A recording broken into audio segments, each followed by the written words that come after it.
Pregnancy specially IVF প্রেগনেন্সিতে কি Indian toilet use করা যায় নাকি সবসময় কমোড ইউজ করতে হবে?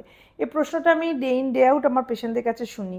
তো যেটা বলার, দেখো প্রেগনেন্সিতে ইউটেরাসের মধ্যে আমরা যেটা আইভিএফে দিচ্ছি বা নর্মালি প্রেগনেন্সি আসছে ইউটেরাসের মধ্যে থাকছে, ইউটেরাস একটা এমনভাবে তৈরি, it is a very muscular structure এবং প্রেগনেন্সিটাকে প্রোটেক্ট করে রাখবে নেচারই। আর আইভিএফে আমরা কিছু ওষুধপত্র দিচ্ছি এক্সট্রা যাতে প্রেগনেন্সিটা প্রোটেক্টেড থাকে।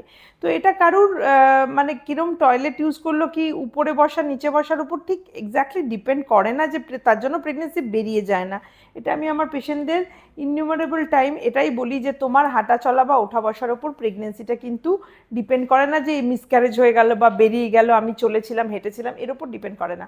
তেমনি এই টয়লেটটাই ইন্ডিয়ান টয়লেট হলে যে অসুবিধা হবে কারোর তা না, যার বাড়িতে যেই টয়লেট আছে সেটা তো আর চেঞ্জ করা যাবে না, এখন সেটাই ইউজ করতে হবে। আমাদের ইন্ডিয়াতে এতকাল যখন কমোড ছিল না, মানুষের কি বাচ্চা হয়নি না মানুষের কোনো অসুবিধা হয়েছে তাতে? ডেফিনেটলি না, ইন্ডিয়ান টয়লেটই তো আমরা ইউজ জন্য ঠিক সেটা প্রেগনেন্সিতে এফেক্ট করে না। কিন্তু কি হয় না, এখন কমোডে কেন বেশি শিফট করছে, কারণ মানুষের হাঁটুর প্রবলেম, অনেকেই বসতে পারছে না, স্পেশালি বয়স্ক মানুষরা, তাই জন্য কমোড তাদের জন্য ভালো। আর প্রেগনেন্ট মাদার যারা ফুল টার্ম প্রেগনেন্সি তখন একটু চ্যালেঞ্জিং হয়, কারণ কোনো আমার পেশেন্ট আছেন যারা টুইন ক্যারি করছেন, তো তাদের ক্ষেত্রে অ্যাবডোমেনের গার্থটা এত বড় হয়ে যায় যে তখন নিচে বসাটা বা এই পার্টিকুলারলি ইন্ডিয়ান টয়লেটে স্কোয়াট করে বসাটা এবং সেখান থেকে ওঠাটা একটা চ্যালেঞ্জিং টাস্ক হয়। সেই ক্ষেত্রে তাদের হয়তো কমোড হলে চেয়ারের মতো বসতে উঠতে সুবিধা হতো।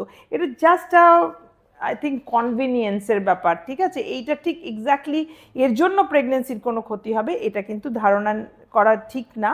কিন্তু এবার যার বাড়িতে যেটা আছে সেইটা, যদি কারোর খুব অসুবিধা হয় ইন্ডিয়ান টয়লেট ইউজ করতে, তো ওরম চেয়ারের মতো সিট পাওয়া যায় যেটা ইউজ করেও সে কমোডের মতো সেটাকে ইউজ করতে পারে, সেটাও আমি অনেককে অ্যাডভাইস করি। বাট আর্লি প্রেগনেন্সিতে টু বি অনেস্ট তুমি কীভাবে বসলে অসুবিধা নেই, হ্যাঁ বড় প্রেগনেন্সিটা খুব অ্যাডভান্স থাকলে অনেক সময় মেকানিক্যালি একটু চ্যালেঞ্জিং, আর কিছু না।